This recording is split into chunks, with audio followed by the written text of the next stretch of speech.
Et coucou, salut les copines et les copines des copines.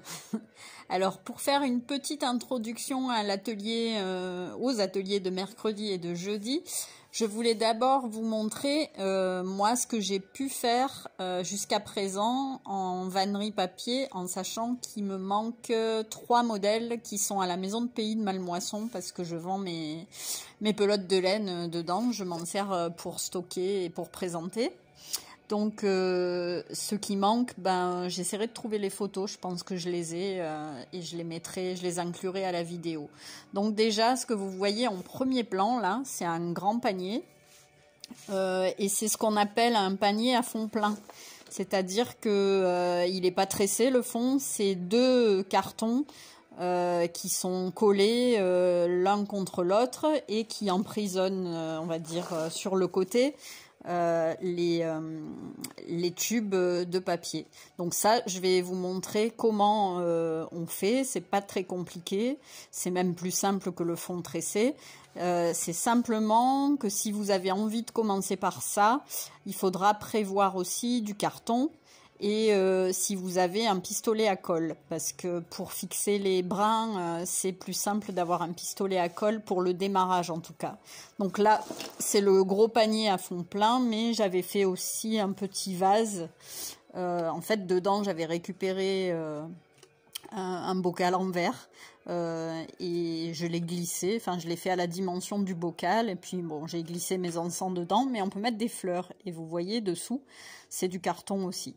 Et ce qui est pratique avec le fond plein en carton, c'est qu'on peut faire la forme qu'on veut. Si on peut faire des rectangles, des ovales, c'est un peu plus simple parce que le fond tressé, ça va faire du rond.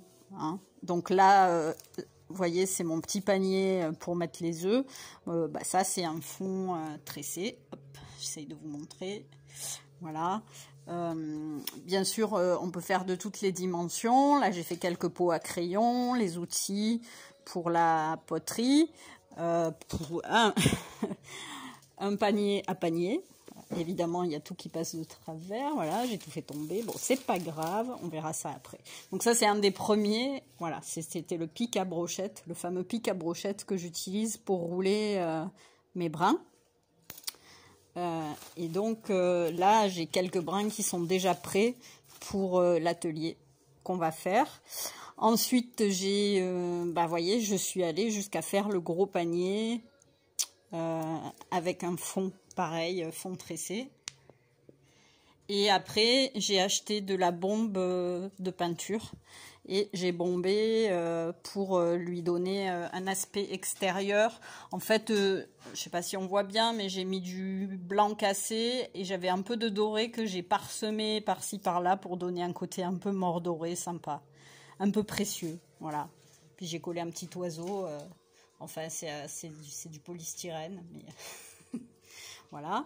Et j'ai aussi tenté la corbeille, qui est quand même assez grosse.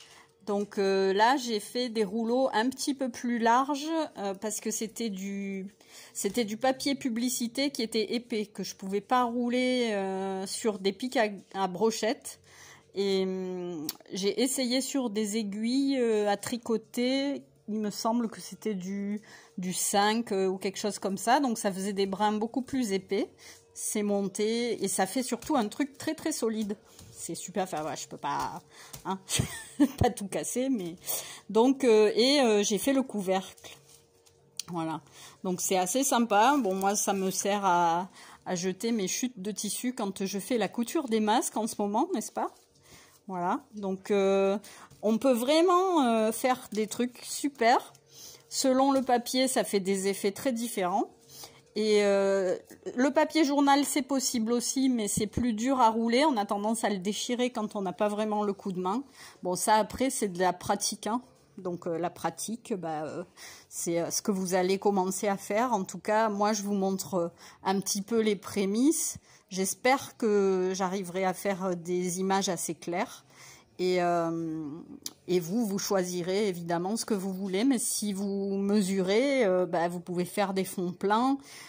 Par exemple, moi j'ai un meuble où je peux ranger des tiroirs en forme de cube, et j'ai le projet de faire tous les cubes. Voilà. Donc c'est assez varié.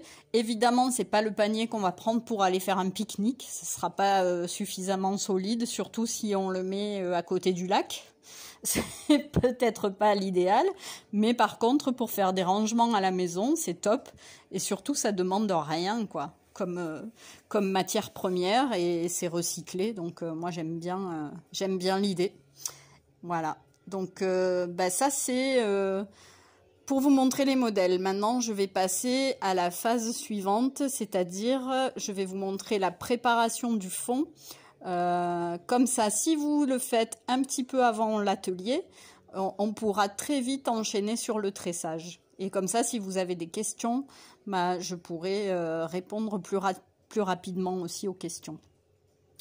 Donc, voilà, vous pouvez déjà commencer à réfléchir à ça. Et je pense que je vais vous envoyer directement cette vidéo tout de suite.